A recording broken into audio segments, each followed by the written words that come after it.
Hi, good afternoon. My name is Joe Hale. I'm the director here at the Dreamland. I want to welcome you and thank you very much for spending a sunny afternoon with us. We love it when it rains on Nantucket, which many people do. But I think you're in for a real treat today with Ben Mezrich as our guest here. We're so pleased to have him. Just a couple of things. Ben's newest book, Woolly, is going to be available in the lobby. Mitchell's bookstore is set up, so if you'd like to get a copy of it afterwards, have Ben sign it. You can get it downstairs in the lobby. Just a couple of other things. This is really the final page to stage, part of that series that we've got, although Vice President Biden is going to join us on Saturday, November 25th, which is the Saturday of Thanksgiving. And so tickets are available for that event. It's getting close to sold out, but it's not quite sold out yet. I want to thank you all for being here. If you're not a member of the Dreamland, I'd appreciate it if you think about it. We're open 364 days a year, and the only way we're going to continue to be open 364 days a year is if the community supports us, quite frankly. And so we do need your support. We appreciate your support. Memberships start at $40, and you get free popcorn, so it's a real deal. We're also pleased today to have Rob Cucuzzo, who's going to be interviewing, moderating a discussion with Ben. Rob's a wonderful author in his own right. He had a fascinating, intriguing, poignant book, a real adventure book that he wrote last year called Tracking the Wild Kumba. And he's also the editor of N Magazine, that I'm sure many of you have seen. Rob is going to introduce Ben, so with that, please join me in welcoming Rob Cucuzzo and Ben Mezrich.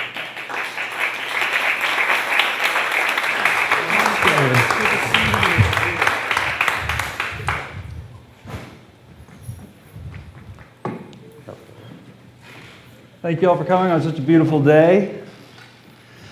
We get a great opportunity tonight to learn from an author who has kind of created a very unique niche for himself, which we were discussing just before I came on, and I'm sure we're going to get into it. But you may have seen or may have read a number of Ben's books, Accidental Billionaires, Bring Down the House.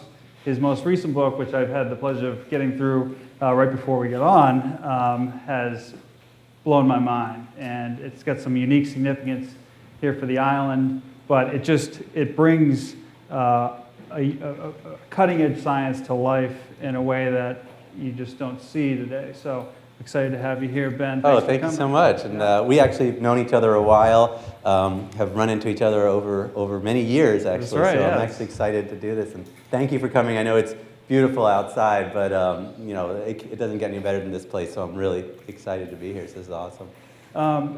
As we were kind of talking about outside, you're in a position now in your career where you're getting pitched stories all the time. Right. People are, they know your kind of style of writing, your storytelling, and they think they've got the right pitch for you. But right. What's unique about this book is this is something that you were drawn to and that you pursued. Right. Can you tell us what was so compelling about this story that brought you to the lab? So ever since the movie 21, I became like the go-to guy for every college kid who did something foolish and wanted to tell that story. So I get millions of emails and phone calls, and most of my books have been somebody pitched me something, and then I went into it and wrote the story. This was the first time I went after a story for two reasons. I've always been into woolly mammoths. I mean, even as a kid, I remember seeing one in the Museum of Natural History and thinking this couldn't possibly have once existed, and why doesn't it still exist? And then I started hearing stories about this professor at Harvard who was going to make a woolly mammoth. And I live in Boston, and so the idea that 3 miles from where I live, there's going to be a baby woolly mammoth was just spectacular to me. So I basically, out of the blue, just found his email on the internet, and I emailed George Church, is his name, Dr. Church, who comes to Nantucket a fair amount, actually. And I just said, I want to come meet you. And he invited me into his lab and let me embed myself there. And I spent the next 6 months in his lab, just going every day. I started befriending all of the postdocs, who are the young scientists who are actually making the woolly mammoth. And I got into the story that way. And he was incredibly generous with his time, and he wanted to tell the story. A lot of science is done in secret, and I think George is one of the people who believes it can't be that way, that these things are too important, they affect too many people, and they have to be done in the open. So this kind of worked out for both of us. It was really incredible. And what were some of the characters that you experienced being Yeah. in that scene? Because it seems the beautiful thing about one of the beautiful things about the book is you kind of enter this really niche environment. I remember hearing Right. about where they don't know when the sun's coming up because they're just like in the lab. Yeah. What was that like So being there's embedded actually there? two groups of stories going on in the story of Wooly. First of all, there's these scientists who are really right out of the Big Bang Theory, kind of. These are young people who, they're internationals, they're from all over, who work 20 hours a day. They're not going to get rich, they're not going to get famous. They live in these, little apartments in Fenway, and they're just trying to change the world in very little ways. So some of them are working on, mosquitoes that can't carry malaria, or, they're working on reversing the aging process, and they're working on mice that can live twice as long or 3 times as long as other mice, and all of these kind of crazy projects going on. And they all come together on the Woolly Mammoth Project under George Church. And George Church himself is this incredible, straight out of Hollywood character. I mean, if you've seen him, he's 6'5" with this giant white beard and this giant white hair, and he's narcoleptic, so he'll literally fall asleep in the middle of your conversation. I do panels with him, and he literally drifts off when the other person is talking. So you're welcome to do that, actually. Okay, good. So you're It's fun. prepared I'm for used to that? He was dyslexic, grew up raised by a single mother in the swamps of Tampa, around Tampa, Florida, but was just so smart by 7th grade, his science teachers stopped teaching him. They basically would give him the keys to the lab and say, "You're beyond us, we can't teach you anymore." And so it's characters like that. And then on the other side, you have where the woolly mammoths come from, is this Arctic region. So what's going on is the frozen bodies of woolly mammoths are coming up out of the ice. And these hunters are hunting their tusks, because a single woolly mammoth tusk is worth $250,000. So these entire villages survive on one tusk. Interestingly, these are the same hunters that thousands of years actually hunted the woolly mammoth out of existence. So their families are still living off of the woolly mammoths. They bring back genetic material, and so these guys are just crazy. They're out there fighting polar bears and trying to survive in this crazy environment. And then you have these Russian scientists who are part of the story, who I would be Skyping with at 2 in the morning in Siberia, and they work in this science center in a place called Pleistocene Park, which you might have read about. Atlantic Monthly did a big article about it. They're recreating the Pleistocene era in the tundra up there to prove an environmental point, which they've proven, which we'll get into in a second, I guess. But I was interviewing them, and they're always, 2 in the morning, the guy is always shirtless with a bottle of vodka, telling these crazy stories of traveling across Siberia with elk in the back of a truck. Yeah. It's just an amazing, group of people to all be in one story.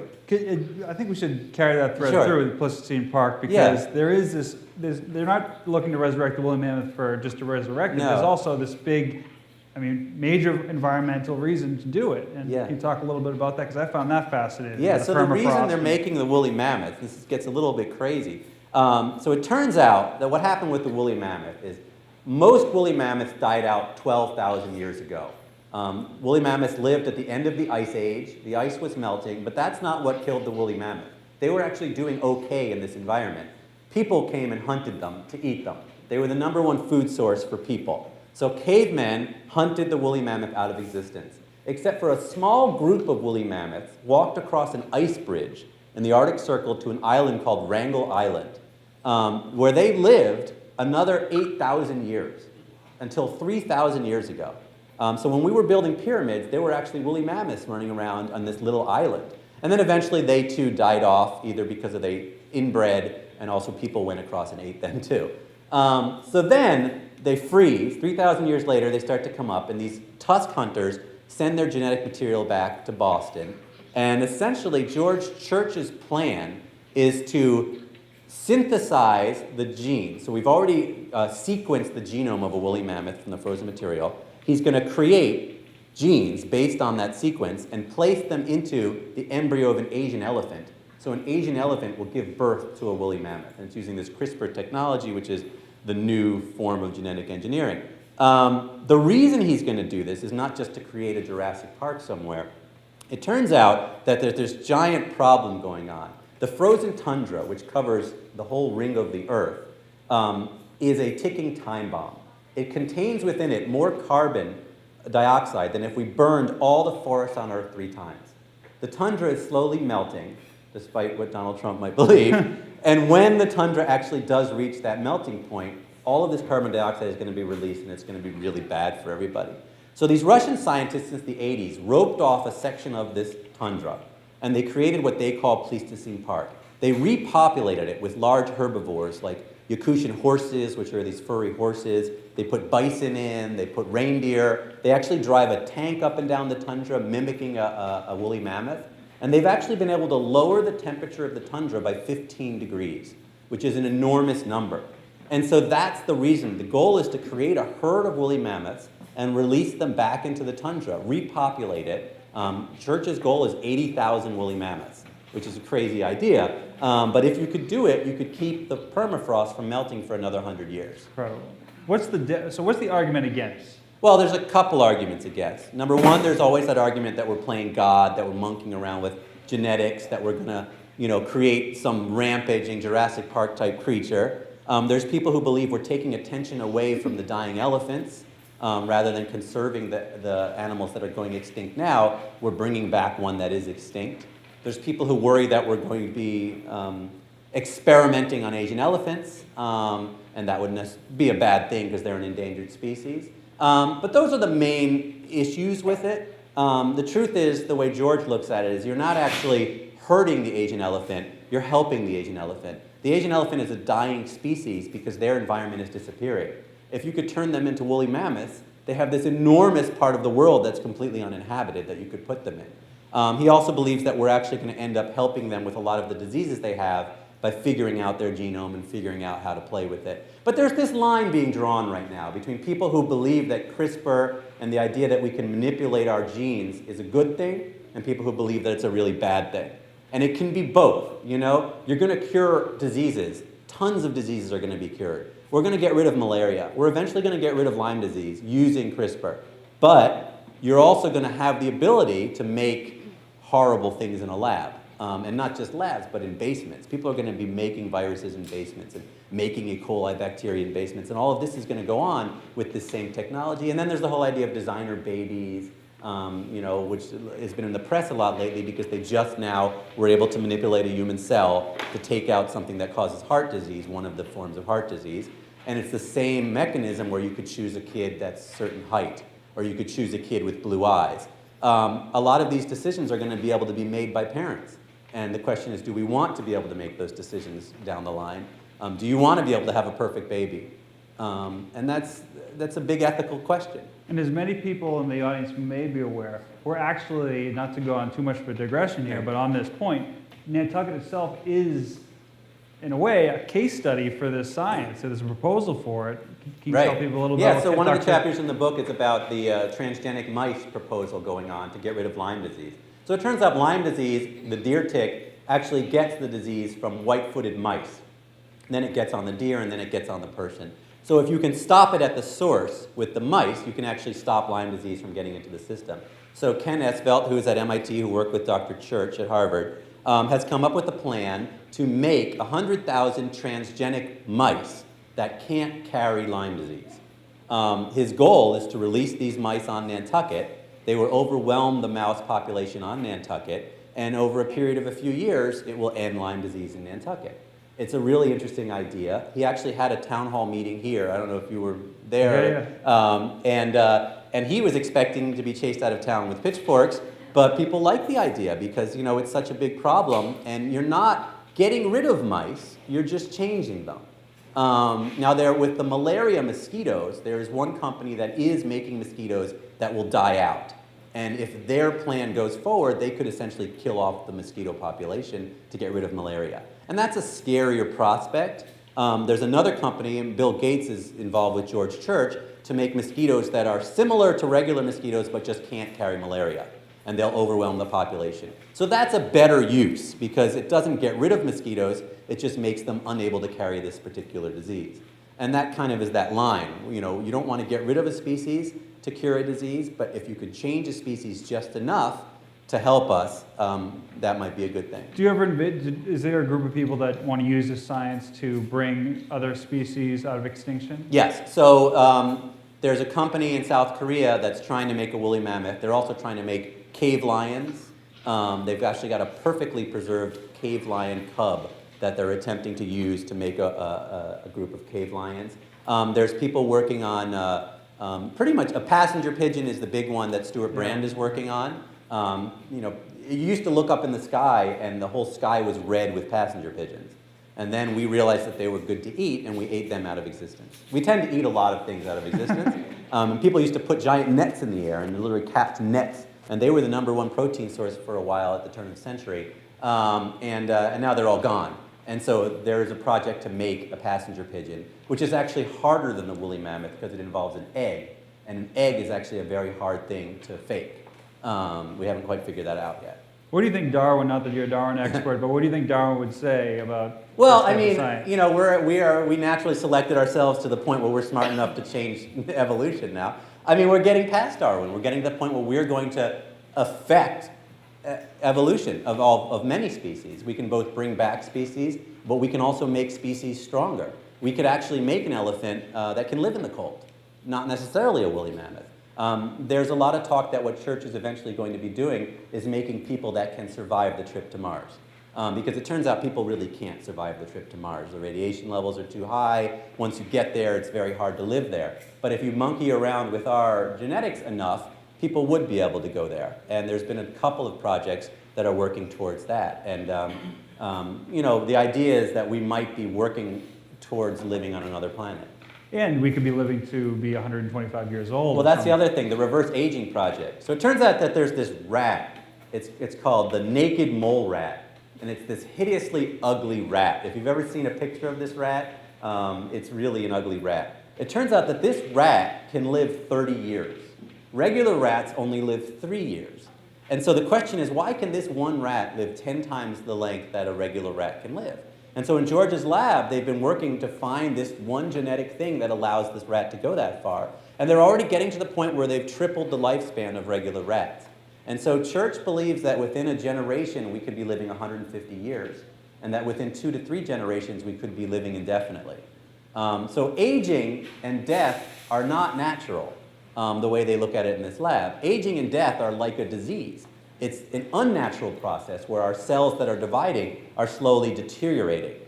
There's no need for that. If you could figure out a way to protect the cells, like in the naked mole rat, or in an elephant rarely gets cancer.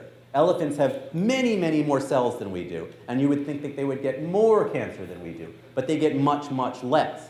Something is protecting their cells as they evolve, and so the idea is if you could figure out that specific genetic thing, you could put it into people using CRISPR. And then people will live 150 years. And that's, a lot of labs believe that. And in fact, the person who's funding the Woolly Mammoth Project is Peter Thiel, who is the PayPal billionaire who's obsessed with living forever. And the reason he's funding it is he believes that the reverse aging is going to come out of this lab. Wow. And that'll change everything. And that leads to huge ethical questions, too. Right. How does society survive if people live 150 years? Where does the money come from to Yeah, pay for that? the carrying And capacity if of the people live world, 300 years, I mean, who gets to live 300 years is the other question. Does everybody get to? Is this a national thing, or does it just rich people?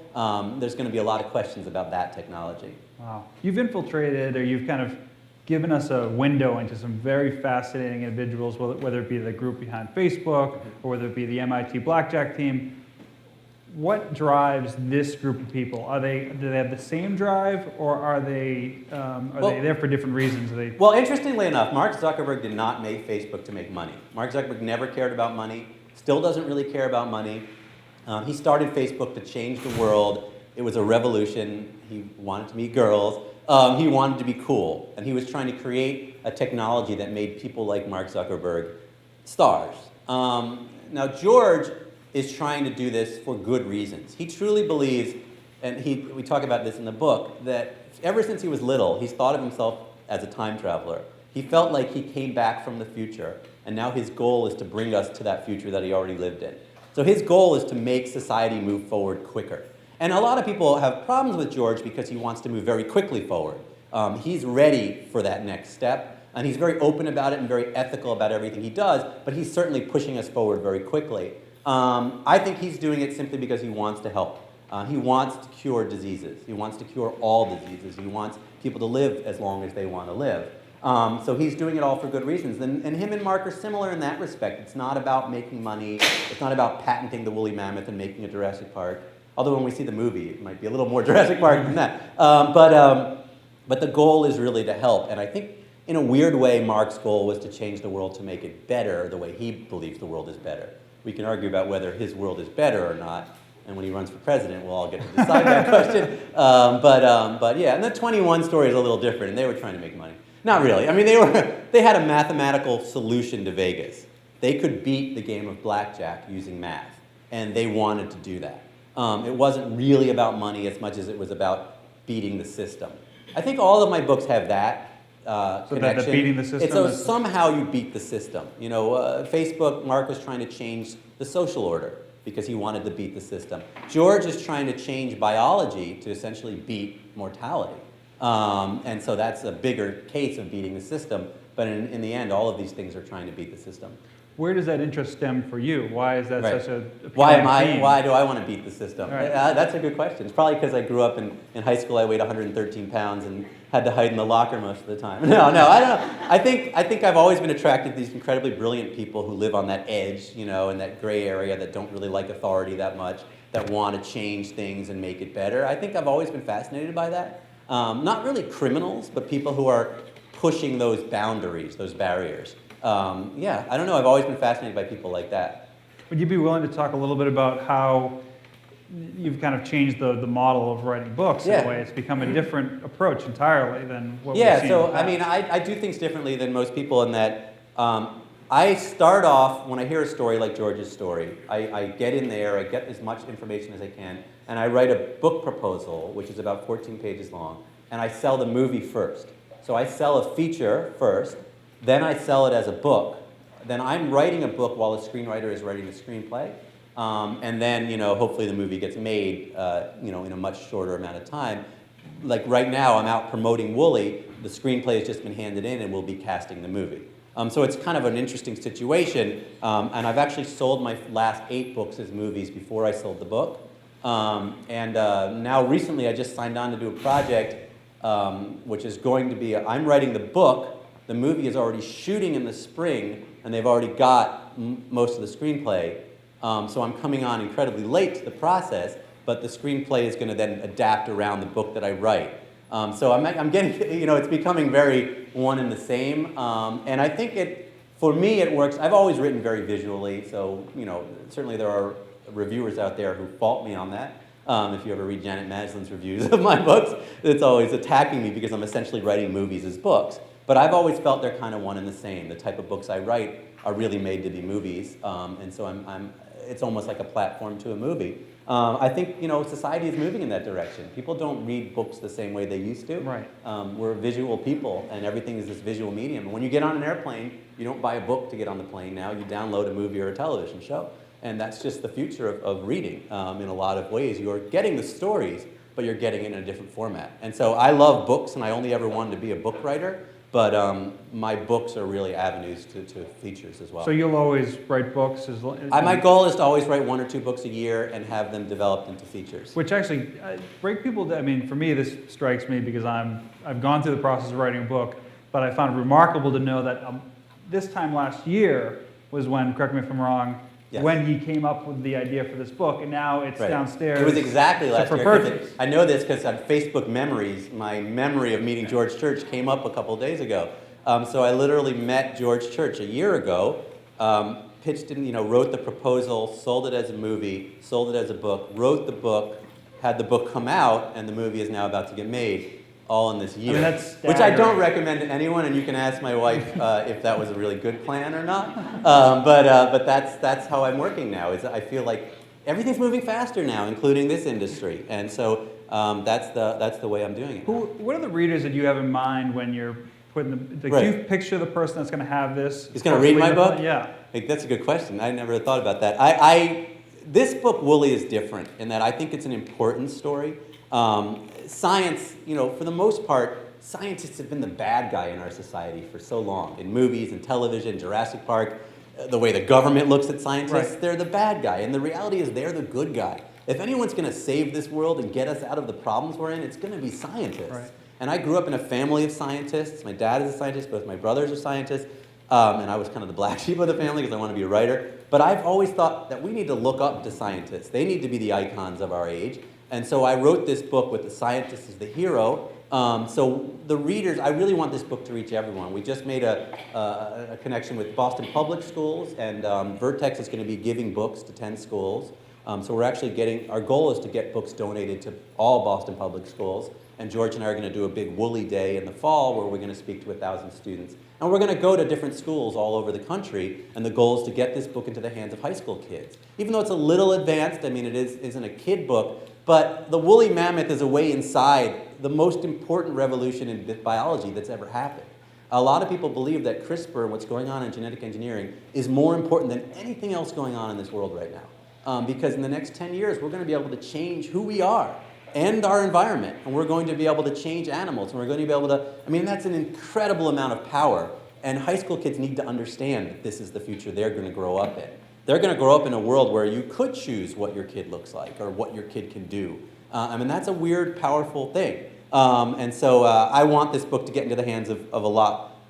You know, when I write Bringing Down the House or the Facebook story, my audience has tended to be young, 20s and 30s. In Bringing Down the House, it was young men. And then it kind of switched with the Facebook story into a much broader audience. I'm not really aiming at a particular person. I think I want my mom to like my books, and I'm about 50-50 on that. And Kevin Spacey used to be my first reader, so I would write a book and he'd be the first person to read it because we had a Hollywood relationship beginning back in Bringing Down the House. You know, when I handed in the Facebook story, both my mom and Kevin Spacey's response was, "No one's going to want to watch a movie about Facebook." And thankfully they were both wrong. Wooly has been very positively received. It's my best reviewed book in my career. I don't know if that's a good thing or a bad thing, because usually people trash me, and it's a new experience not getting trashed with a book. So that's been fun. But I don't know. I'm looking for, you know, a big audience with this one because I think it's an important story. So I'm actually going to be talking about this book through the next year, which is unnormal for me. I'm actually doing the Smithsonian, we're doing a big event, George and I, at the Smithsonian in October, and we're doing a big event at the Museum of Science in Boston, and we're doing just big events in the fall all over the country with this. No, it is. I didn't even think about that, how this is a public service in a way that, I mean, no, I mean, in the sense that scientists have become unfairly maligned, and they've been part of this political conversation, and they're the least political in a lot of ways. I mean, they're, you know, binary, you know, they're thinking, so I could see that being an interesting It's an kind issue. of I mean, if you look at, and I mean, I'm not political, I'm not going to get into politics, but there is this feeling that, you know, scientists are elite and evil, and they're, you know, when the reality is this, if you hang out with scientists, they're not at all like that. They're really trying to do very specific small things that, when added together, make huge changes in our lives. And everything we have that's good came from a scientist. And everything that's bad also probably came from a scientist. But if we're going to fix the issues that we're facing, be it climate change, be it, you know, the fears of artificial intelligence, be it the idea of getting off this planet, it's going to be a scientist who does that. And so we need kids to grow up looking forward to that and wanting to be a part of that. I'm incredibly optimistic. I'm one of the most optimistic people out there because I believe that, you know, we are going to fix these problems, and it's going to be something that, you know, comes out of a lab somewhere. And I think that most of the problems we have can be fixed with science, and we'll get there. What was something that didn't make it to the book when you were researching? Because you were exposed to such, you know, cutting edge science that's happening every day. What was something that you learned that really took you back and thought this could change the world? I think there's a couple things. One of them that I didn't really get into heavily in the book is this whole biohacking movement. There's a movement going on where kids who aren't in academia, and I mean kids like 17, 18 to 22, who are doing genetic engineering in their basements. And there's this big movement going on where it's scary a little bit. It's coming out of the lab. You can order all the materials you need to do CRISPR, and not for a lot of money. You don't need academics anymore. You don't need MIT. You don't need a lab. Just the way the computer revolution happened in basements, the biological revolution is actually now happening in basements across the country. I met a guy who's actually trying to make a blue rose. Turns out you can't make a blue rose. You can make almost any other color, but for some reason the genetics of making a blue rose is incredibly hard.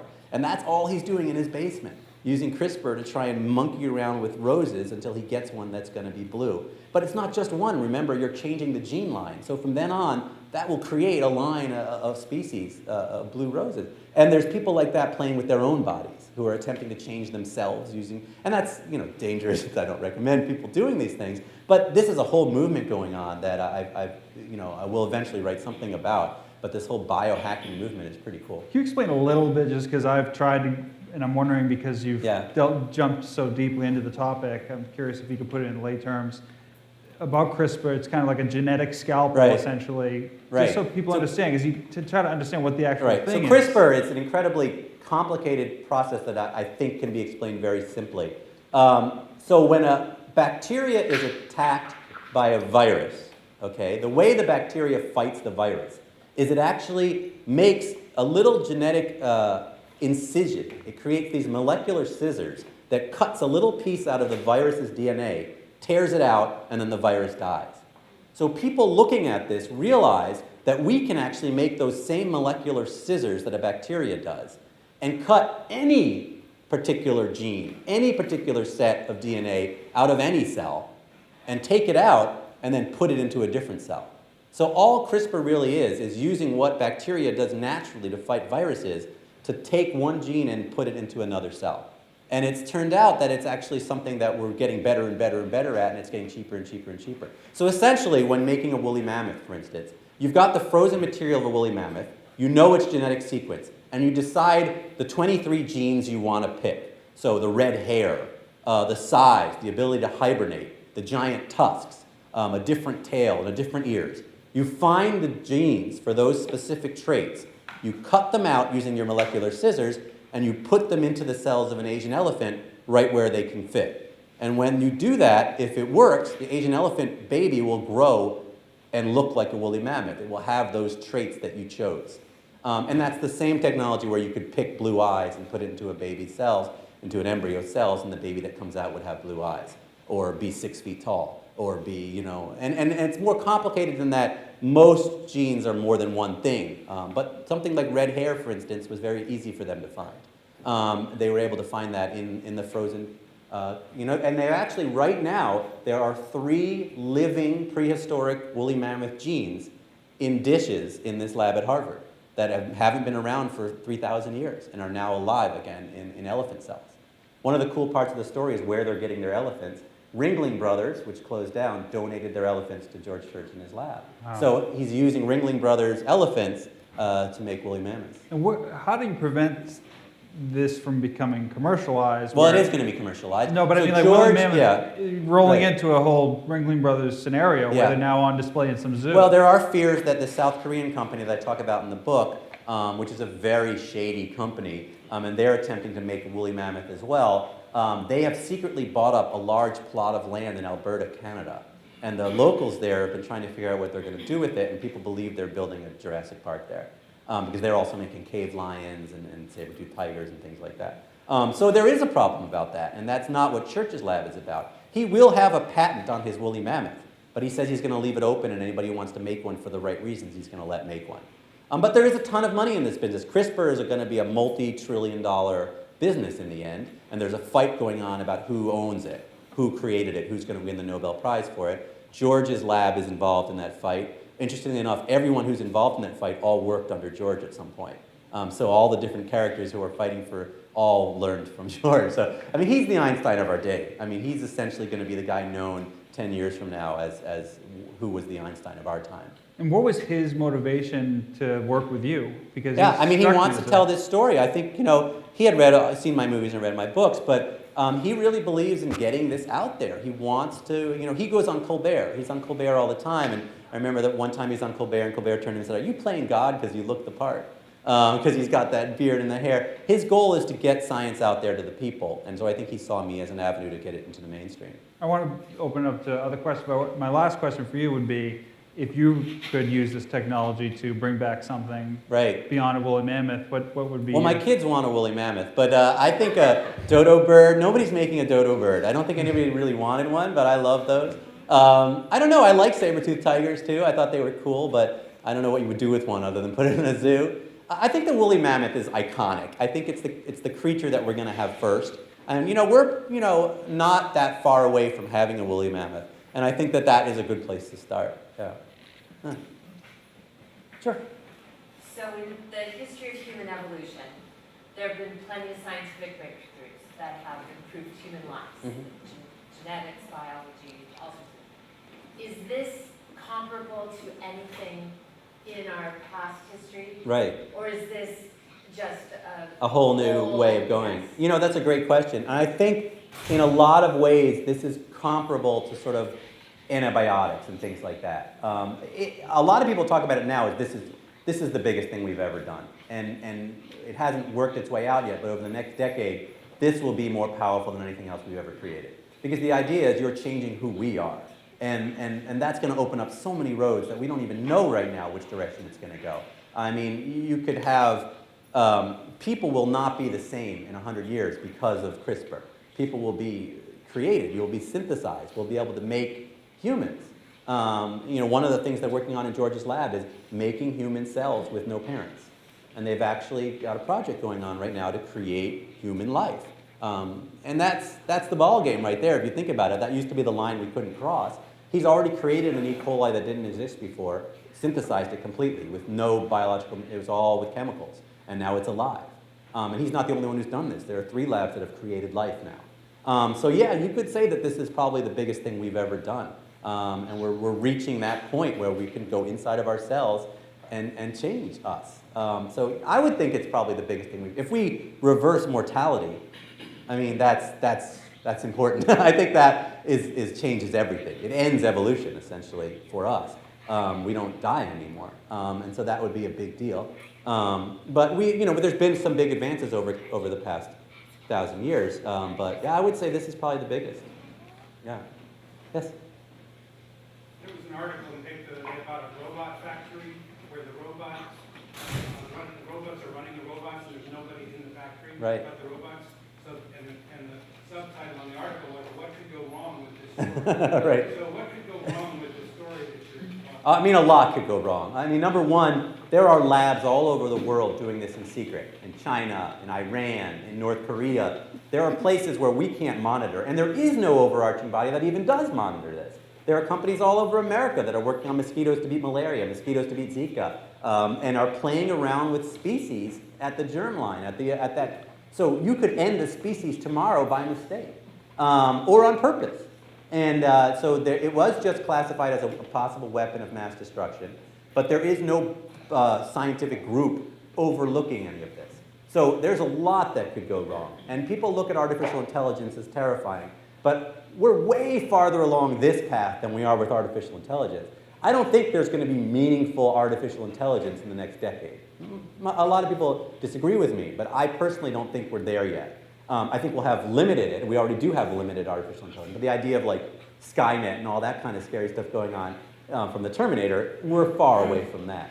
But in terms of this, synthetic biology running amok, we're very close to that. Just creating a virus that can do very bad things is something we can all do now. George's lab could make a flu virus that was incredibly deadly.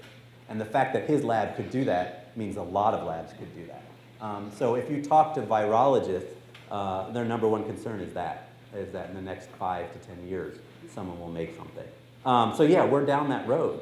I think the way to combat that is you have people like George Church who are going to be fighting that. So when someone makes that, who's going to make the thing that fixes that? It's going to be someone like Church.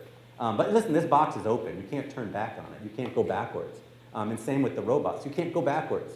There are so many groups working on artificial intelligence right now that no matter how dangerous it is, we're not going to stop.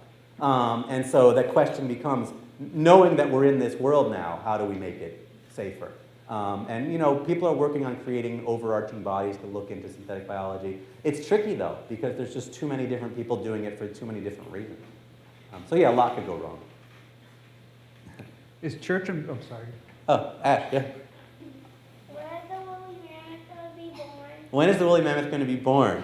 So that's a great question. So in my book, I have 3 answers to that question. So I say in the book 3 years. Stuart Brand says in the book 100 years. And George says in the book, sooner than you think.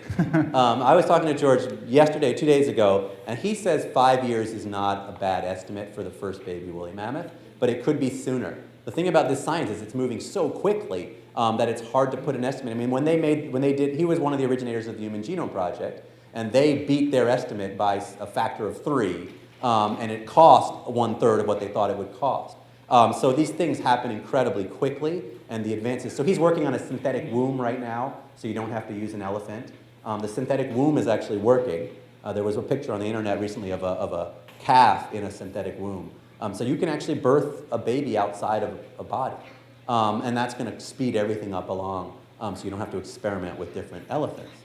So I bet we'll get there 3 to 5 years, I think. I still stand by that number in terms of the first woolly mammoth baby. For someone like Church who possesses that power that it Yeah. could unleash, mass destruction, is he at risk of being kidnapped by North Korea or something like that? I mean, is That's he- a great question. I mean, that's actually a whole other novel we could write. It's a cool idea, actually. You know that North Korea, actually, I almost wrote this story once. The father of the current leader of North Korea was obsessed with movies, Nice. and he actually kidnapped the top director and actress from South Korea and held them captive and made them make movies for him for a decade. And actually, they came to me with this story. This was years ago. And it's an unbelievable story. And it's a true story. And the only reason you haven't seen this story is everyone's terrified of North Korea because of what they did to Sony Pictures and made it very hard to make a movie about North Korea. But that's the kind of thing that they do. They literally kidnapped the director and his wife, who was the top actress in South Korea, and made them make movies in North Korea. So I don't put it past anybody doing something like this. George is visiting China next week. We'll see what happens if he comes back. So he's the guy. I mean, they basically He's look- the top guy in a lot of ways, yeah. I mean, he is. But he's also almost a philosopher. I mean, if you talk with him, his level, I mean, he oversees this lab, which is like Willy Wonka's factory. But it's all these young postdocs who are doing the work. George kind of moves around and monitors and mentors all of the young people, but it's the young people doing the scientists. You'd have to kidnap his lab, which is 90 people. It'd be doable, though. So just sort of tangentially. Yeah. In extending humans' lifespan, did you bump in at all to Craig Ventnor? So I know Ventnor. He's brilliant, and Yeah. he actually years and years and years ago, when I wrote my first medical thriller, when I was 25 years old, he blurbed my first book because my dad is a scientist and actually worked with him years and years ago. Yeah, he's created life in his lab. He was basically the guy who took the Human Genome Project to the next place, and he and George have an interesting relationship. I think they're competitive a little bit, but they also are, colleagues in terms of, and I think he's doing some brilliant stuff. Yeah, I didn't interview him for this project. No, not for the Woolly project. Yeah. Could you talk a little about the ethical issues that are discussed in the lab? Yes. And how people really choose to go forward, particularly in dealing with CRISPR in relation to diseases? Yes. And I think that, for me, that's one of the most important elements of CRISPR's Right. program in the future. Absolutely. And so George's lab has a live-in ethicist. There's someone who lives in the lab. Our movie director says that she lives in the cupboard. In the movie, she's going to be like in a closet somewhere. But before they do any experiment, they actually write an ethical paper on it first. So the ethics are incredibly important. His whole lab revolves around curing disease. That's the point of everything. So, for instance, right now there was a big news story where they just eliminated these genetic markers, essentially, that cause heart disease in a group of people. And those people will no longer carry that. Their kids will no longer carry that. That's the goal of CRISPR, is to get rid of Alzheimer, is to figure out the genetics behind Parkinson and just take that out. And that your kids can't carry that gene anymore. Cystic fibrosis is going to go. And George believes fairly soon. He thinks a lot of these diseases that we do know the genes for are going to be gone in the next decade. From our species, not just from individuals, but from our species. And that's an incredible thing. There were going to be other questions, though. For instance, on the ethics side, what about dwarfism? You could get rid of dwarfism because it's caused by genes that we understand. So should we do that? Well, this is my point. Yes. Who's making the decision? Who gets to decide? Do parents get to decide? Right. And I've talked to a lot of people about that. That's a great question. I think in the end, parents will decide. because I don't think that there will be any government organization that can step in and say, you don't have the right to how you have your kid. People can already decide the sex of their child. There are companies that do that. And so if you can have a kid that can't get heart disease, who would be against that, right? And I think that in terms of disease, we all want to get rid of that. And we're within the decade of doing that, which is a spectacular thing. I'm very optimistic. When I do this with George always says, well, it was in a decade, I don't know. But that's what I believe based on the people I've talked to. And so, yeah, I think that, personally, I think that there shouldn't be any ethical issues with that. When you start picking characteristics, like hair color, eye color, baldness, are these things that we should be able to choose or not? And also, there's certain elements of the person's character and also tend to do what you refer to as disability. Right. That's a really great question because, you can't, from the outside, it's hard to decide what is a disability or how to even conceptualize that. I mean, it may be a positive thing for some people. And, but I think in the end it's going to be parents making those decisions. And I think it probably should be left up to parents to make those decisions. And these are going to get cheaper and cheaper and more readily available. So, yeah, it's a great question. I personally think if there was an immediate test you could do to decide Alzheimer's and a list of diseases, and let's get rid of those diseases, I think that'd be great. It would be phenomenal. Thank you. Yeah. Yes? Hi, how different is it to start the process writing for a film Mhm. and then moving into the book? And then also your own experience. Would you then ever do the screenplay? Right. Like, how do you decide I'm going to do this much of a movie, but a screenwriter's going to... Right. So I never really went into this wanting to be a screenwriter. So basically, what happened was, it all started with The Social Network. What happened with The Social Network was, I got a random email at 2 in the morning from a kid who said, my best friend founded Facebook and no one's ever heard of him. So I went out for a drink and in walked Eduardo. Eduardo looked just like the movie, but not quite as good looking, which is the way it works in movies. You look at 21, it's the best looking group of MIT kids you've ever seen. And Eduardo starts telling me the story. He's like, Mark Zuckerberg screwed me. And he starts to tell me this whole story about how Mark messed up his life. He was in the midst of suing Zuckerberg. He actually had come to me for Machiavellian reasons. He thought if I started writing a book, they would settle with him. He didn't actually think I would ever write a book. So I wrote a 14-page book proposal based on my talks with Eduardo, with the Winklevi, with Sean Parker. I couldn't get to Mark, but my 14-page book proposal leaked onto the internet, onto Gawker.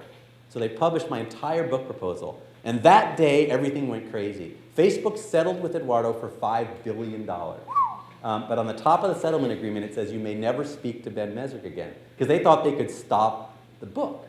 Eduardo cut off all contact with me. He sent me a legal restraining order. He broke up with his girlfriend because it was my wife's best friend. And he cut off all contact and he moved to Singapore, never to be heard from again, which I understand for $5 billion you would all move away to and never speak to me again. That same day, Aaron Sorkin saw my book proposal on the internet and called up and said, I want to write this as my next movie.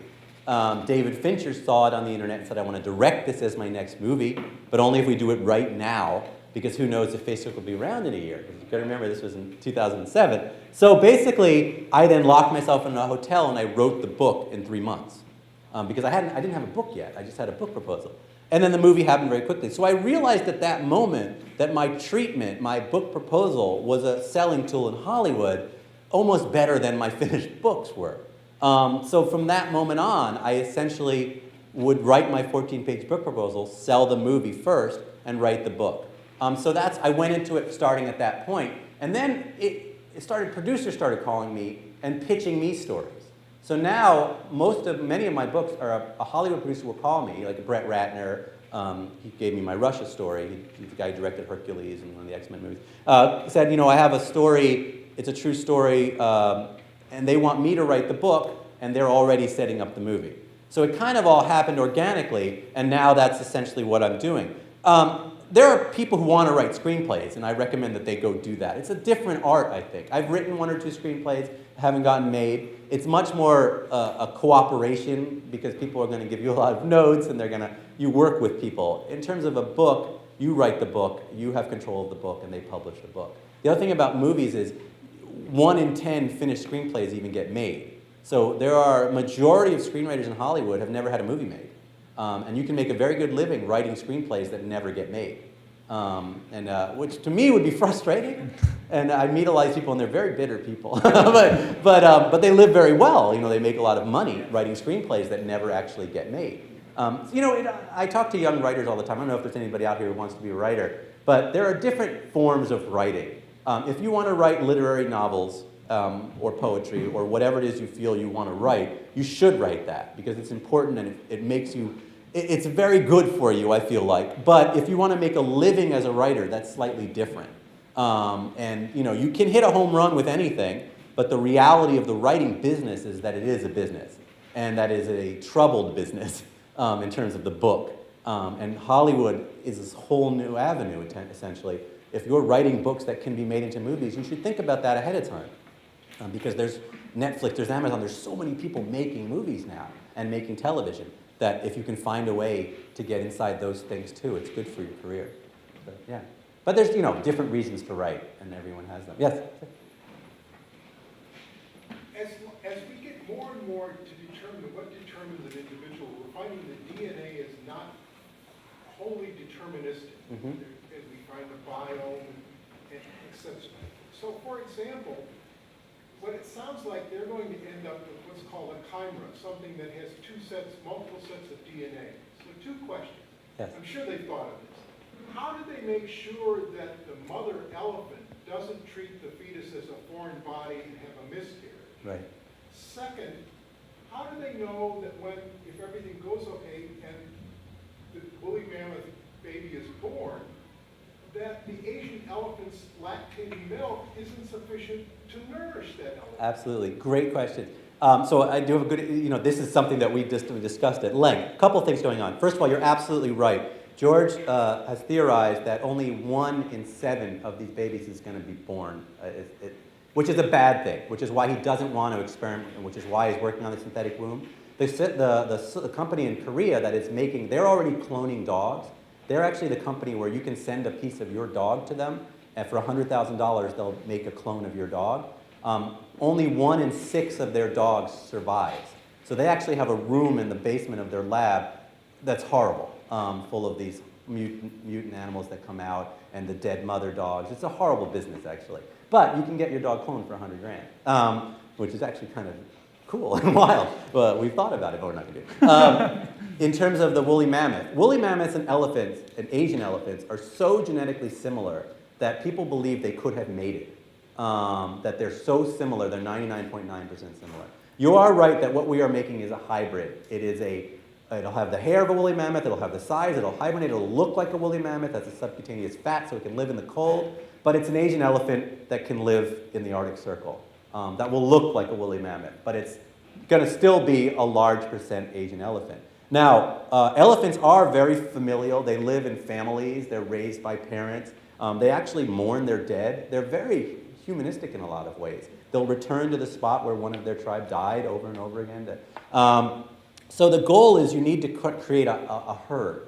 Your goal is not just one. You want to create families. But you are going to start with one, and it's going to be monitored very carefully and raised with parent elephants. And if they reject it, you're going to have to figure out a way to... George is conceiving of a factory where they're going to make thousands at a time in a very large factory where they're going to have all these embryos, very like Matrix-like, essentially growing at the same time and giving birth at the same time, and then essentially you're going to raise them. And you've seen the pictures of where they raise condors with people in costumes, and there are ways to raise animals that need families using people. So there are ways to do that. But you're right, there's a lot of these issues that won't be worked out until it happens, and hopefully the goal is not to have a lot of elephants dying and not to have all of this horrible stuff happen to get there. The goal is to think it through and figure out a way to get a woolly mammoth raised by Asian elephants. That's the original goal. But you're right, some of these things you won't know until you get there. And there's other questions about behavior.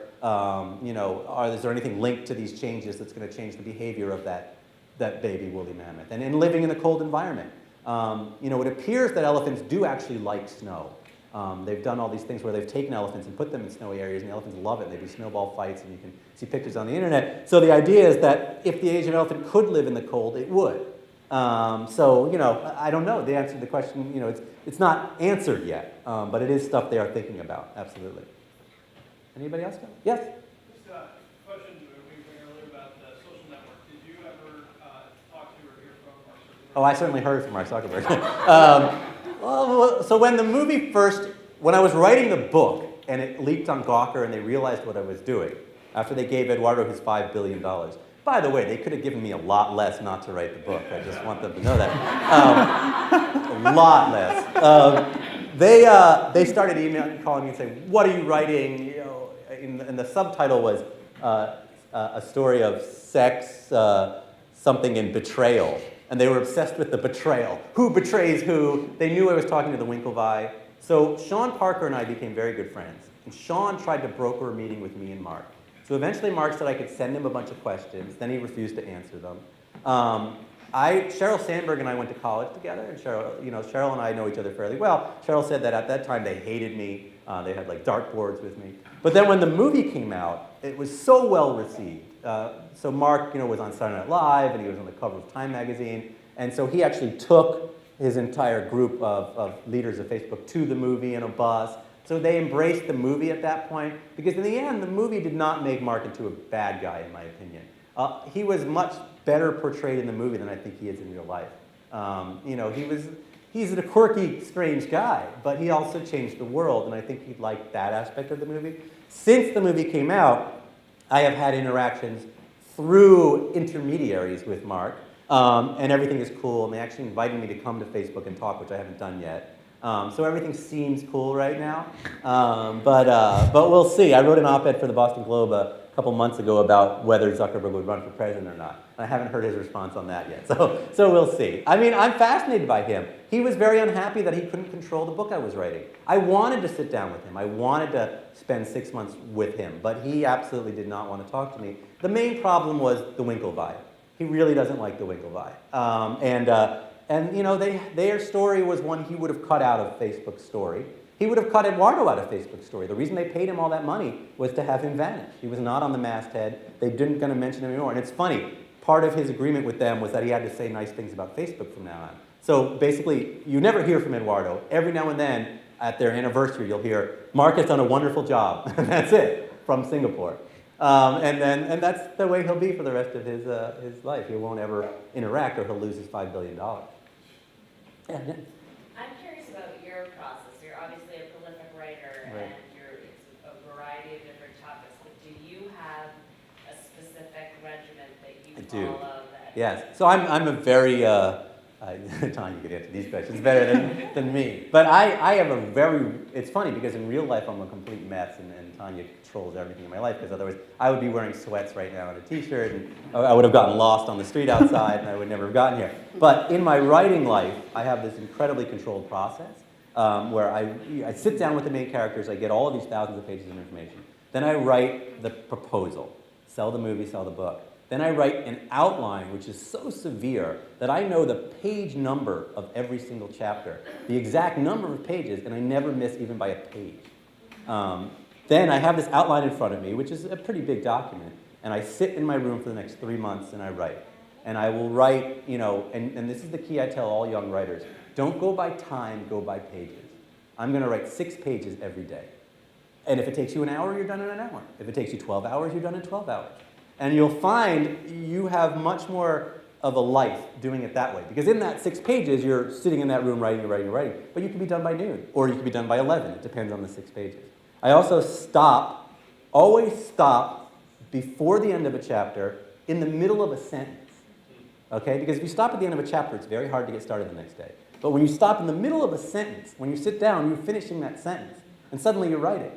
And that's a little trick. It's an easy trick. But stop in the middle of a sentence that day. You're on page 6, in the middle of a sentence, and you go home. Next day you start that way, and you're going to write 6 more pages. And I write the book in the next, 3 months. And then I hand it in, and I never want to look at it again. I'm not a big editor. I know a lot of people say edit, but that's not my process. That writing, I'm editing, because I've got the outline so severely done that I've already gone through all the problems when I wrote the outline. The outline has to be perfect before I start writing. And then I hand in the book, and usually the editor has 2 pages of little notes. And then that's it. And then, you're on the process of the copy edit and all those things, which are the business of making it look like a book. But yeah, I'm very regimented in my process. I also know how to interview people in a very different way than you probably interview people. I am looking for, all life fits into a 3-act structure. Real life works just like fiction and movies do. At some point, we have a bunch of obstacles in our life that we overcome. We meet the person we either fall in love with or our enemy. Something big happens that puts us to the next act of our life, then something big happens, and then we go down the bottom of it. And so when I sit down to interview someone like George Church, I ask him just to tell me a whole bunch of stories. And I get all of his stories, and I'm trying to hook them all together into this 3-act system. Trying to find that big event here, that big event here. I'm trying to find the beginning and the end, the love interest, the enemy. And once I've got all of his hundreds of stories, and I do this with every character in the book, I have them just tell me stories about their life, real stories. Tell me stories. And then I've got all these stories, and then just like a Hollywood screenwriter essentially does, I'm linking all these stories together until I've got my outline. And then those stories are scenes, and you just have to find the way it works. And sometimes in my books I play with the chronology, I move it around. Not that I'm moving events, but in this book you'll see it starts 3,000 years ago, and then it goes to 6 months ago, and then it goes to today, and then it goes back 6 months, and it goes. So I'm putting the stories together in a dramatic arc that, it's not necessarily linear. But that's just one of the styles that I choose to do. Not everyone, everyone does it differently. But that's my process. So yes, it is very, it's different, I think, than a lot of other writers do. But yeah. Do you write differently when you write under the pseudonym? So I wrote a couple books under a pseudonym years and years ago. Holden Scott was my dream non-ethnic name. Holden Caulfield and Scott Fitzgerald. The reason I wrote books under a pen name is I write a lot. And I was writing a book a year, and I just had more stories that I wanted to write. And publishers won't really publish more than one book a year of yours. And these books were more science fiction-y, I think, a little bit. So I wrote a couple books under the pen name Holden Scott. But then I was outed by The Observer, Jared Kushner's magazine, I think it was at the time. Wasn't that his? Jared, what's his name? The son-in-law. Kushner, yeah, it was his magazine. They put a picture of me and Holden Scott next to each other. I don't even know what the point of it was, because nobody was reading those books anyways. They sold like 8 copies. But yeah, so I wrote 2 books under a pen name. I haven't done a pen name since. But it's hard to publish more than 1 book a year because you can't build an audience for it. So at the time I was writing too much, I think. Yes? What's your next topic? What's on deck? Yeah, so that's an interesting question. So I really don't have my next big nonfiction story. So if any of you have got something really big. I am looking for it. I've been pitched a lot, but it hasn't really turned me on enough yet to dedicate the next 6 months to a year of my life to it. I'm looking for something big, and it turns out right now the only books that are selling are political, and I really don't want to write a political book unless I had a story that nobody else had. So I don't know what's next. I am going to be walking around with Wooly for a while. I am doing this book, which is going to be the movie that's shooting in the spring. It's about kids of diplomats who use their diplomatic immunity to do really bad things. And it turns out people really, the book is fiction, but in reality, there was a group of kids who actually launched a casino out of the embassy in Malaysia. One guy in New York, I forget what country he was from, someone was chasing after his girlfriend, so he actually knocked the guy out and put him in a diplomatic bag and tried to send him through JFK to his home country. And the guy woke up in the bag at JFK, and the TSA people didn't know what to do because they're not legally allowed to open the bag. And the guy was screaming in the bag. So it's stories like that. But this book is actually, it's very Fast and the Furious. It's about a group of these kids who start doing some really bad things and then get involved in criminal enterprises. The director is a guy named Luke Greenfield who did Let's Be Cops, and he did the movie Girl Next Door. And so he's writing and directing the movie, and I'm writing the book series that go along with it. But I don't know. I'm looking for my next big nonfiction story. So I'm open to suggestions. I'd love a Nantucket story so I could just come out here for 6 months. I see that you figured this out, right? Yeah, cool. You're a writer living out here, yes. Where did the inspiration for Rig come from? Rigged. That was great to hear. Are you in the oil industry? I'm in the investments, but That's absolutely. So Rigged was a story, a true story about a kid who from Staten Island, Brooklyn, a tough kid who got involved in the oil trading market, which at the time was this physical exchange where people literally would get into fist fights on the exchange while they were trading. You would stake out territory in the pit. And he ended up partnering with a young Muslim to start the first oil exchange in Dubai. So the book was all about Dubai. Dubai had just exploded onto the map. Nobody had heard of Dubai. Dubai was the biggest thing. Basically, I knew him. He came to me. He was dating a friend of mine, and he's like, "You should come in." I rang the bell at the exchange, at the oil exchange, and so Bringing Down the House was a big book at the time, so they had me ring the bell. When I rang the bell, I looked out, and it was all these tough people from Brooklyn and Jersey. There was stories like where one guy didn't show up to work, and they needed someone on the floor, so they literally hired the prostitute that was at someone's house to walk on as a trader and in her high. I mean, it was stories like that fascinated me. It was this very physical. These were guys who were, would be selling fish at a fish market, but suddenly were selling oil, the most important thing in the world, and making these vast fortunes. And it was a fun book to write, and the book did very well. And then Dubai kind of disappeared. We were going to make the movie. We had sold the movie, I think, to DreamWorks at the time, and then everyone stopped talking about Dubai. And so I kind of missed. It's all timing in terms of Hollywood. If Dubai gets hot again, maybe we'll get that movie made. But I had a fun time writing that book. But yeah, glad somebody read it. Anybody else? Yeah, Ben's going to be downstairs Yeah. signing his book, which I highly advise you pick up. And if you have any other questions, sure, I'd be happy to talk to you then. All right, thank you so much. I appreciate it. Thank you. Awesome.